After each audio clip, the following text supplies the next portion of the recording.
I'm glad I'm holding him to account. I've had it up to here with the sexual violence in this culture, and I'm glad I spoke out.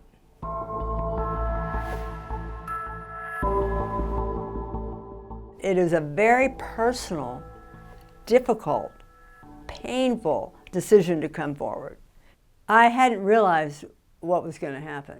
In the book and in the New York Magazine article, I talk about the most hideous men in my life list.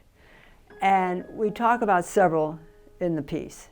And one of the hideous men is receiving a lot of attention, and that is President Trump. The president was only a small amount in the book. And then, of course, New York Magazine put it on the cover, and everything changed.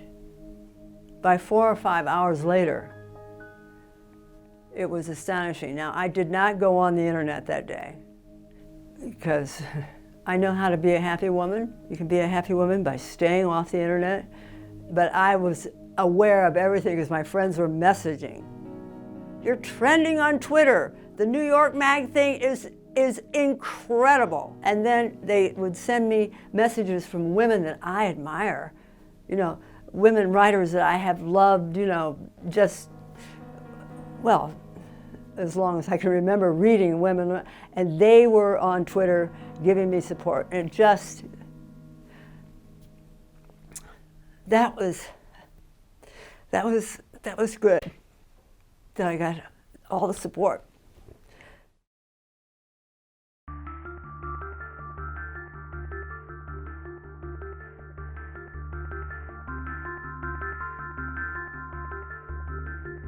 There's some picture where we're shaking hands. It looks like at some kind of event. I have my coat on, but I have no idea who she is. None whatsoever. It's a false accusation, and it's a disgrace. People have to be careful because they're playing with very dangerous territory.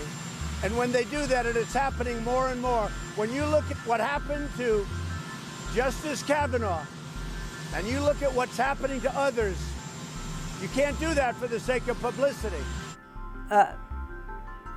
Of course he denied it. Well, first of all, the president is gaslighting America. He's doing everything that powerful men do while he distracts attention by mentioning Judge Kavanaugh. So that takes it off of him. He's threatening, he is denying, and he's also playing the victim. It is an amazing combination. He did say that I was only doing it to sell books. Well, he's never mentioned on the cover, in the description, the last thing we were thinking of is, you know, selling books because of his name.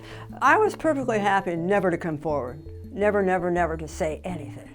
My reputation, my life, my livelihood are all online.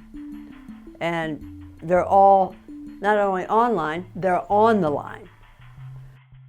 I watched 16 women or 15 women come forward and then saw the president turn it around, deny it, and then attack them brutally. I didn't want to do that. I didn't want to be dragged through the muck heap. And then the New York Times broke that Weinstein story, and the surge of Me Too rose up and just swallowed America. And what happened is women started to write to me to ask Eugene in the last 2 years, should they come forward? How can I sit there and receive these women who are telling me their story, and I'm sitting there silent? Advice people will say, you'll feel better if you come forward. That's not true. You will feel like you're doing a good thing. You will feel you're doing the right thing. You will feel that you're helping other women.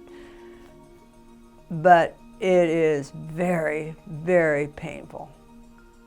Every woman knows what I'm talking about. Every single woman watching this has had this happen to her in some form, at whatever age.